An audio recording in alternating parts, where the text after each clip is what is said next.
다음 우리가 좀 눈여겨봐야 될 서울 지역은 어디입니까? 다음은 여의도입니다. 네. 보통 이제 여의도 하면은 좀 이제 63빌딩도 그렇고 좀 금융회사나 뭐 이런 좀 국회나 이런 곳들이 있어서 굉장히 좀 개발과 고밀 개발과는 특히 거리가 먼 곳이라는 인식이 있었는데 네. 이런 여의도도 지금 제2의 도약을 준비하고 있다고 합니다. 이번에는 양현주 기자가 다녀왔습니다.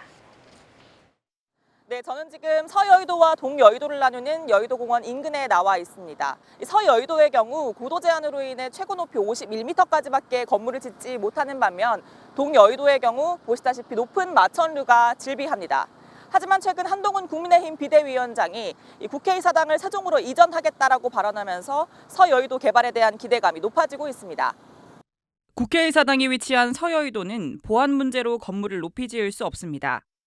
우리나라의 정치와 경제 1번지로 꼽히지만 낮고 넓은 형태의 건물만 가득한 이유입니다. 최근 서울시가 이곳의 고도 제한을 170m로 완화하겠다고 발표했지만 국회의 반대로 지연됐습니다. 하지만 국회가 세종으로 이전하게 되면 50년 된 높이 규제를 유지할 이유가 사라집니다. 길 건너편 금융회사들이 밀집한 동여의도의 경우 용적률이 1200%까지 허용된 만큼 키를 맞출 수 있게 되는 겁니다. 국회가 세종으로 이전하게 되면 서여의도의 고도 제한은 당연히 완화될 수 있겠다라고 생각해서 저희 시로서는 상당히 고무적이고요.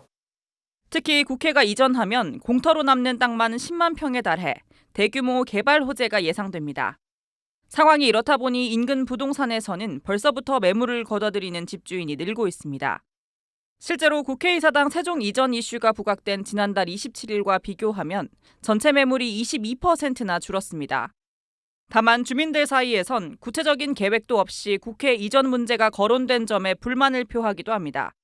모르겠다, 이때 옮기겠다 이런 식으로 되면 안 되는 것 같고 옮기는 만큼 옮기면서 여의도에 어떤 디스어드밴티지가 있으면 그걸 뭐 보완해줘서 이 주민들이 충분히 납득할 수 있는 뭔가 보완 요소가 있어야 되는 것 같고요. 일각에선 정부 청사가 세종으로 이전했던 과천의 전철을 밟을 것이란 우려도 나옵니다. 실제 주요 부처가 세종으로 이전한 이후 과천 일대 상권 매출은 반토막이 날 정도로 타격이 컸습니다.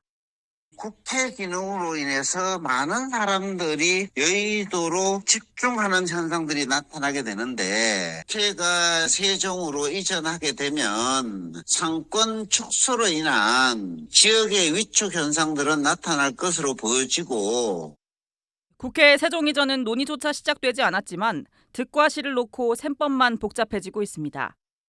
한국경제TV 양현주입니다.